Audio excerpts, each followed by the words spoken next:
Today, the Transportation Secretary, specifically Pete Buttigieg, facing strong scrutiny for their seeming lack of response to what happened in East Palestine, Ohio, which is about 50 miles northwest of Pittsburgh. This happened back on February 3rd, but the long-term environmental impacts remain unknown, and that's the concern here. There was about 50 cars in this train. 10 of them contain hazardous chemicals, including vinyl chloride, which is toxic. Local residents have filed lawsuits over the air and water quality, and there are widespread reports about animals dying. It is disturbing, and now the EPA confirmed that some of these toxic chemicals did enter the Ohio River Basin. That's home to 25 million people, and according to the National Cancer Institute, exposure is associated with an increased risk of liver, brain, and lung cancer. Now, Transportation Secretary Buttigieg did tweet that they are using, quote, all relevant authorities to ensure accountability and continue to support safety. He also says federal partners at the EPA are on site and monitoring indoor and outdoor air quality to test for some of these concerning chemicals. But you'd think Pete Buttigieg would want to talk about this, like in person. You know, he had a public event yesterday in Washington, D.C., but instead he was focused mostly on the Biden administration's infrastructure agenda. We have heard way too many stories from generations past of infrastructure where you got a neighborhood, often a neighborhood of color, that finally sees the project come to them, but everyone in the hard hats on that project looking like, doing the good-paying jobs, don't look like they came from anywhere near the neighborhood. So that's the real concern: diversity, equity, and inclusion, not the health, safety, and welfare of these folks in Ohio. Let's welcome in now former California Congressman and Truth Social CEO Devin Nunes. Great to see you again, Devin. And hey, Devin. This is something I think it's, a lot of people are talking about this because the Biden administration, Pete Buttigieg specifically, love to tell us how much they're investing in infrastructure. A lot of that is focused on kind of the woke ideologies. That's not going to prevent what happened in Ohio from happening again. What do you think about Pete Buttigieg, his lack of response to this, and the ongoing issues we've seen with trains? This is happening all the time. Yeah. And the environmental concern here, you'd think Democrats would be more concerned about it. Yeah, you're exactly right. But, Pete Buttigieg is a guy who I think has kind of a checkered past. And I say that because in my time in Washington, I recall, and this didn't get a lot of coverage either, this is a guy who took his SUV Caravan, stopped a few blocks from the Department of Transportation, pulled out his bike, and then rode 100 yards to work, and then said, oh, look, I'm green, and everybody should do like me. Well, he didn't tell everybody that he was just hopping out, grabbing his bike, and then riding. He also has went missing on numerous occasions. This story, however, strikes me as something quite different that I haven't seen for a while. Remember, John Bianca, I run a social media company. I found out about this just a couple days ago. And in fact, I found out about it on True Social, just from people starting to talk about it on True Social. And then I thought that it had happened that day. And it wasn't until just, I think in the last 24 hours that I learned this happened on February 3rd, almost 10, 12 days ago. So this is really concerning. This is an area overwhelmingly conservative. Ohio, I'd be really ticked off.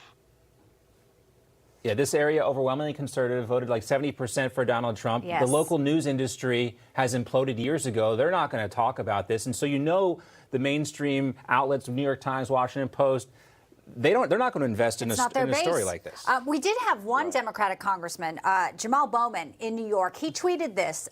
This is one of the deadliest environmental emergencies in decades, and no one is talking about it. We agree with him. I mean, there's exposure to possibly lethal, cancer-causing, air here. I mean, it does seem like where's the press conferences? Even get the photo op. I mean, it's disgraceful what he did with that bike situation and when he was in Portugal. I'm glad you called that out, but it is weird that they're just not even calling any attention to this thing that is impacting, so many people in Ohio. Yeah, and look, let's take an example, a real life example that I'm familiar with. Many decades ago, I think even before I was in Congress, I think it was in the 1990s, in my part of California, there was a train derailment, and a couple like oil tankers overturned, and I think they had some kind of fuel in them. There was like a small leak. It wasn't a huge leak, as I recall. They shut down the entire freeway. They spent, I don't know, it seemed like it was 2 to 5 years digging it all up. There were lawsuits. And I mean, it was a big deal. I mean, it was a big deal in my community at the time. I mean, I still remember it like it was, yesterday in terms of the big deal it was. And that's why this is so odd. How is it, that was, 30 years ago.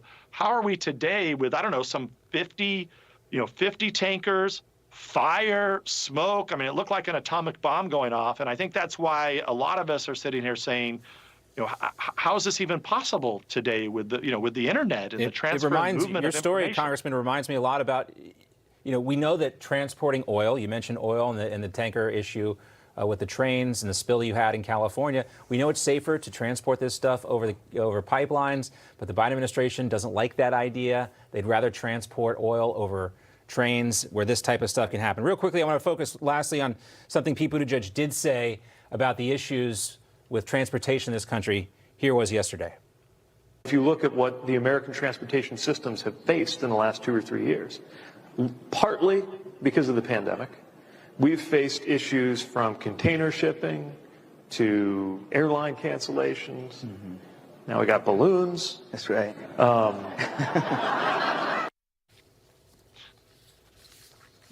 mean, there's a complete lack of any willingness to accept responsibility.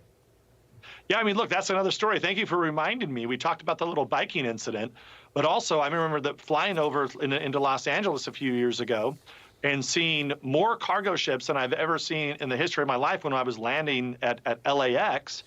And, he was nowhere to be seen. In fact, I don't know this for sure, but I'm quite sure he never actually went out there to get to the bottom of what was happening. And so as this supply chain crisis was magnifying, it was made worse by inaction of the people that are responsible for this.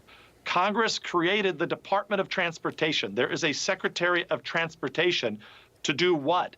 To be the guy that's in charge, that makes stuff happen, to make sure that trains are safe, planes are on time, and cargo gets distributed across the United States. If not, why do we even need a Department of Transportation? I think that's what a lot of people who have been critical of government, who come from the conservative side, are saying today.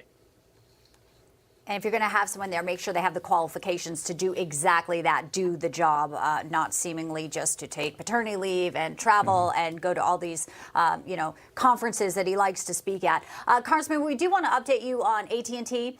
You may have heard the stock plummeted since dropping Newsmax back on January the 24th. It's a huge number, $10 billion from its market value. Former President Trump weighed in on Truth Social, saying it's only going to get worse for AT&T as people flock to leave both their stock and their platform. Just want to get your reaction now that we really see this definitive pushback where consumers are canceling and the numbers are clear.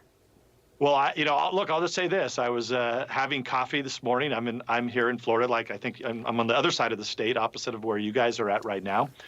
But I had somebody tell me that they spent all day on the phone yesterday and they canceled their DirecTV contract and they canceled their AT&T phones, and they were willing to spend an hour and a half to do it. So I think the more that this gets out, the more people actually make the cancellations, the bigger impact it will have. And AT&T is a company, one of the largest in the country, one of the oldest in the country, who decided to go woke, and they went way too far. And I don't wish ill will on anyone. I don't, especially, any type of company where people are making their living. But what they're doing is they're hurting people like you guys, like you, John and Bianca.